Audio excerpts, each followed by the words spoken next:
नमस्कार लाभार्थी मित्रांनो, संजय गांधी निराधार योजनेसाठी लागणारे कागदपत्र आणि पात्रता अटी शर्ती काय असणारे 2025 आणि 26 मध्ये तुम्ही जर पात्र असाल तुम्हाला नक्कीच लाभ मिळणार आहे.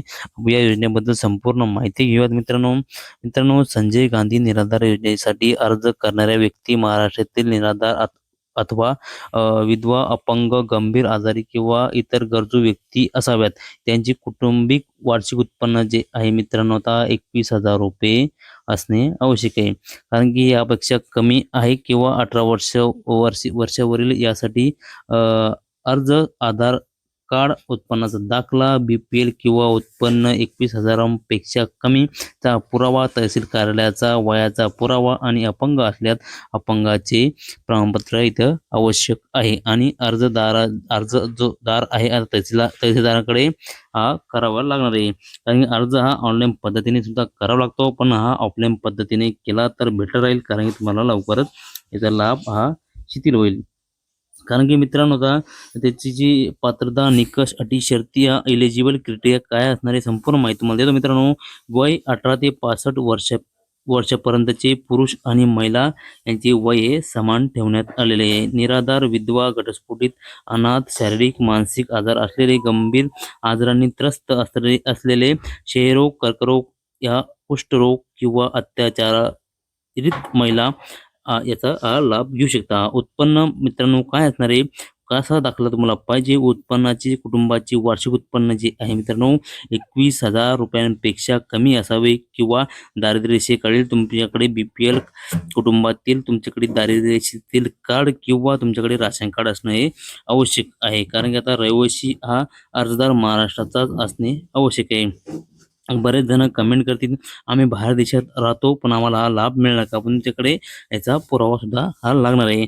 मालमत्ता, स्वतःचे घर किंवा जमीन नसावी याचे प्रमाणपत्र तुम्हाला इथे द्यावे लागणार आहे. आणि आवश्यक कागदपत्रे काय लागणार आहे मित्रांनो तुम्हाला सांगतो मित्रांनो. कारण की अर्ज विहित नमुन्यासह अर्ज तहसील कार्यालयात उपलब्ध असतो मित्रांनो. तुम्ही अर्ज घेऊन त्याला कोणकोणते डॉक्युमेंट जोडायचे या संदर्भात माहिती घेऊयात.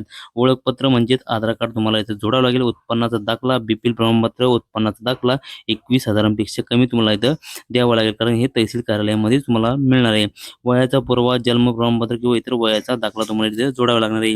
निवासाचा प्रमाणपत्र म्हणजे पुरावा, रहिवासी दाखला म्हणजे रेसिडेन्स जो प्रूफ असतो मित्रांनो, रहिवासी पुरावा तुम्हाला इथं तहसील कार्यालयात सुद्धा मिळून जाईल. तिथून तुम्ही घेऊन तुम्ही हा अर्ज करू शकता. अपंगत्वाचा दाखला हा खूप महत्त्वाचा दाखला आहे मित्रांनो. तुम्ही जर अपंग असाल तर तुम्हाला याचा लाभ सुद्धा मिळतो. कारण की हा लाभ मिळवण्यासाठी तुम्हाला अपंगाचा जो दाखला आहे सक्षम अधिकाऱ्यांकडून दिलेला अपंगाचा दाखला हा तुम्हाला त्याच्यासोबत जोडावा लागतो. आणि हा इथं व्हेरिफिकेशनसाठी तुम्हाला लागणार आहे.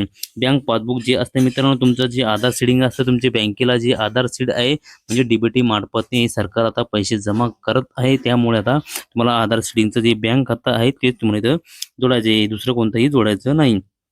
पतीच्या मृत्यूचा दाखला, तुम्ही जर विधवा असल्यास तुम्हाला पतीचा मृत्यू दाखला हा अनिवार्य करण्यात आलेला आहे. कारण की विधवा महिलांना सुद्धा याचा लाभ हा संजय गांधी निराधार योजनेतून मिळत असतो. किंवा अर्ज कुठे करावा हे खूप महत्त्वाचा प्रश्न मित्रांनो. Where is to apply.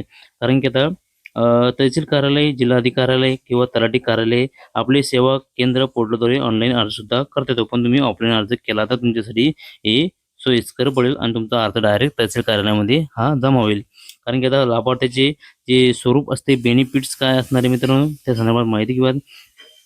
कारण की मित्रांनो आता पात्र लाभार्थ्यांना जे आहे मित्रांनो पात्र लाभार्थी दरमहा आर्थिक मदत म्हणून जे आता 1,500 रुपये मिळत आहे, जी त्यांच्या बँक खात्यात जमा होते. दर महिन्याला, प्रत्येक महिन्याला किंवा 2 महिन्याची एकखडी हे 1,500 प्लस 1,500 3,000 रुपये जमा होतात. पण नक्कीच हे लाभार्थ्यांना मिळत असतात. याच्यामध्ये कुठेही सुटासूट होत नाही. प्रत्येक लाभार्थ्यांना याचा हा सन्मान निधी मिळत असतो.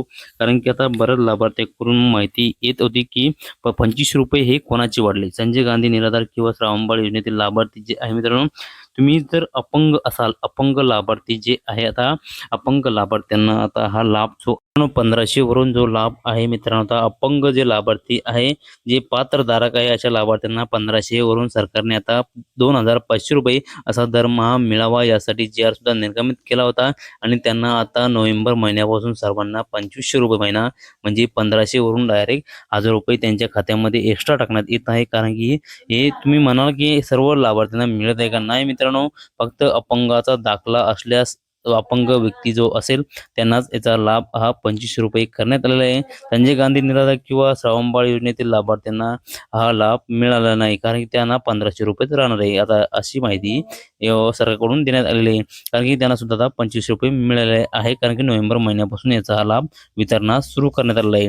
ही महत्त्वाची बातमी मित्रांनो. अशाच नवीन अपडेटसाठी आपल्या चॅनलला सबस्क्राईब करून ठेवा, जेणेकरून तुम्हाला महत्त्वाची अपडेट वेळोवेळी मिळत राहील.